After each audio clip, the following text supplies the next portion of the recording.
Hey, fourth quarter adventurers. Today we're talking about something pretty relevant and important. It's dealing with stress, either something personal that may be happening to you or external that is tumultuous and causing you to feel like you don't have control over your retirement, you're planning for your retirement, or you're transitioning from a job. You don't even have to call it retirement, but during getting ready for that fourth quarter of your life. I know it sounds pretty heavy, but stick with me because I've got some tips. I've experienced this personally, transitioning from a job to self-employment through a tumultuous time.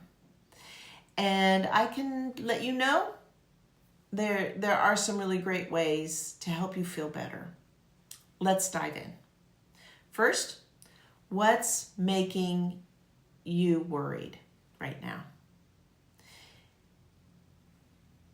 Right now, there are some external forces on certain areas of employment that can be in the government sector or government-funded, nonprofit sector, or even a private sector funded through government funding. So right now, that seems to be a very looming stressor on some people.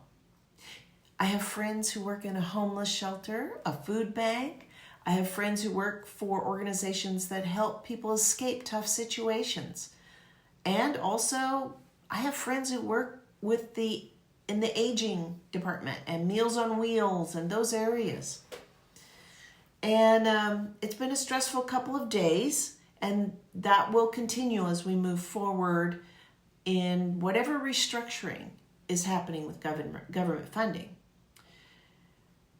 And you may be thinking, woo, what's going to happen to my retirement plans? And I totally get it.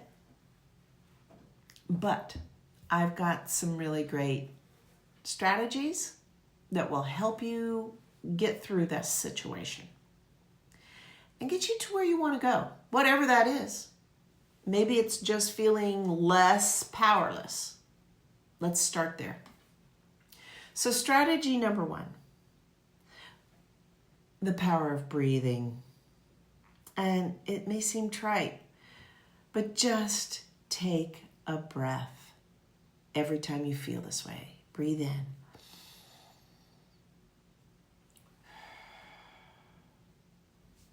Take 5 minutes to breathe when you're feeling anxiety over anything that you're dealing with, especially if it's about your future. Your future will wait a moment. It's like hitting a reset button when you take a deep breath in. When we're scared, we don't make our best decisions. So don't make a darn single decision when you're scared. Take your power back before you make a choice. I suggest you start meditating if you aren't already. 10 to 20 minutes. It sounds goofy. Look it up. It's a skill. Practice it 10 to 20 minutes every morning. Give it a try.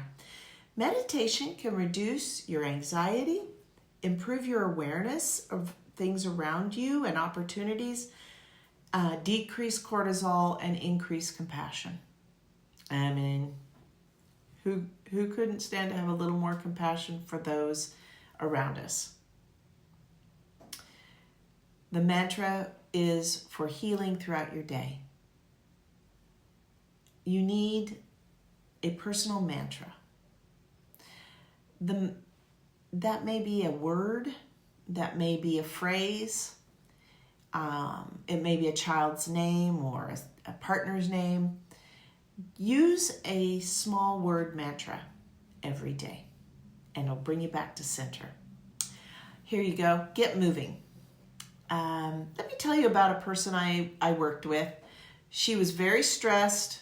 She wasn't reaching her personal goals at work, and she decided to clean out the little storage closet that nobody used. It wasn't the janitor's closet. It was a storage thing. It had a lot of stuff in there that nobody used. She cleaned it out, organized a few things in there, and she bought a treadmill off of a swap site and put it in the closet. And she used it for 30 minutes every morning and 30 minutes every afternoon. And really, it was rather remarkable. That small change of moving from her desk every single day, she decreased stress. She started meeting her personal work goals, and she lost a couple of pounds, but really the big deal was for her, she wanted to meet those goals because she got bonuses for those goals she met. And it worked. Research says that increasing your movement during the day increases endorphins, decreases cortisol, and increases general blood flow. That's all part of it. It really can help you with digestion and all of the things that we're just sitting too long, right? Okay. Enough about exercise.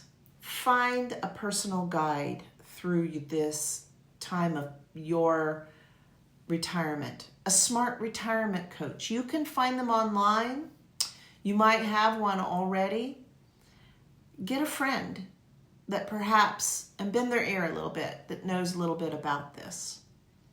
Watch a few things online about expert retirement suggestions. Hey, that's not me. I'm about lifestyle in your fourth quarter.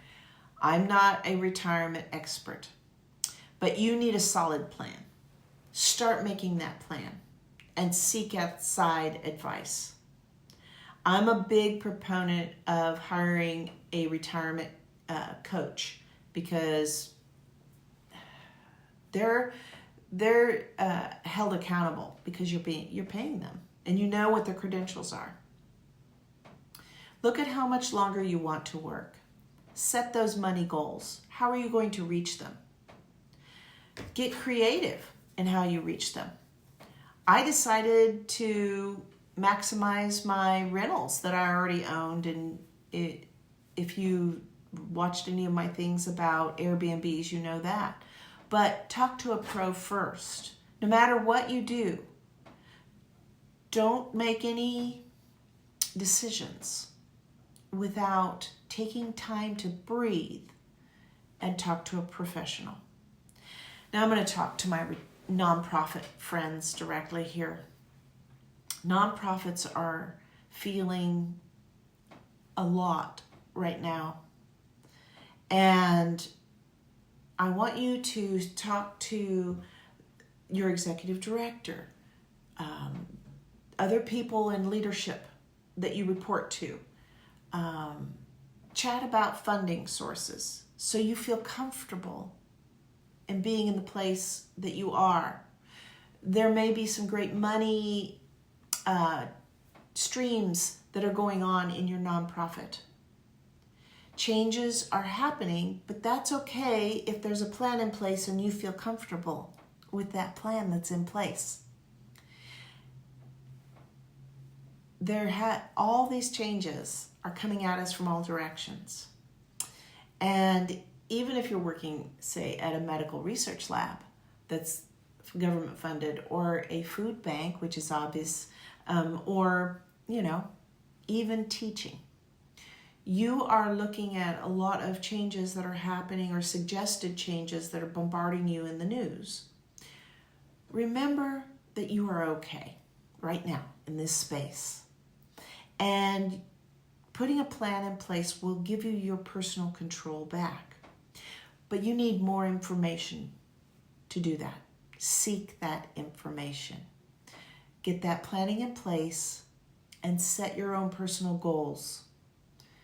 Take care of you first. Talk to money experts. Ask questions at work and make a solid plan. You're going to be okay. Before you go, if you would hit like on this video and subscribe to the channel, it helps in the algorithm so we can all have a bigger community to chat about what the fourth quarter looks like to us and the best ways to move forward in what we call our retirement or just our phased work environment, whatever that is. Help us out here by subscribing and We are so excited to be a part of your fourth quarter, and I'd really like you to tell me in the comments, what's your favorite stress busting activity? I told you a couple of mine, and I hope that you'll share a couple of yours. See you in the next video, and know that you are enough, and it's going to be okay.